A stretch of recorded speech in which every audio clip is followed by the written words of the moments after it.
அதாவது பேக் பேக்கர்கள், தனித்து பயணிப்பவர்கள். Solo back பேக்கர்களுக்கு ஆசியாவிலேயே பாதுகாப்பான இடங்கள் என்னென்ன? ஜப்பான் நீண்ட காலமாக தனித்து பயணிப்பவர்களுக்கு மிகவும் பிடித்த நாடாக அமைந்துள்ளது. அதன் நகரங்கள் ஒழுங்குபடுத்தப்பட்டதாக உணர்கின்றன.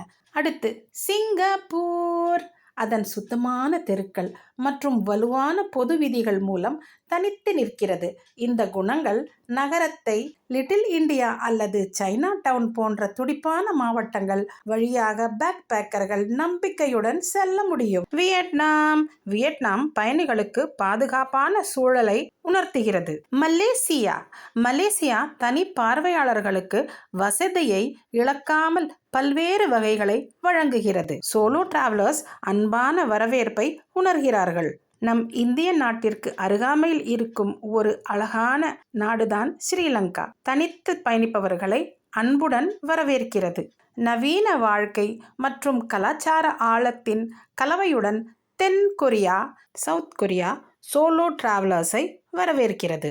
எளிமை மற்றும் அரவணைப்பை விரும்பும் தனி பேக் பேக்கர்களுக்கான சிறந்த இடமாக தாய்லாந்து உள்ளது. அதன் சுற்றுலா அமைப்பு தெளிவான ஆதரவை அளிக்கிறது. இந்த வீடியோ பிடித்திருந்தால் லைக், கமெண்ட் அண்ட் சப்ஸ்கிரைப் செய்யவும். வாழ்க தமிழ், வளர்க தாய்நாடு. ஜெய் ஹிந்த்.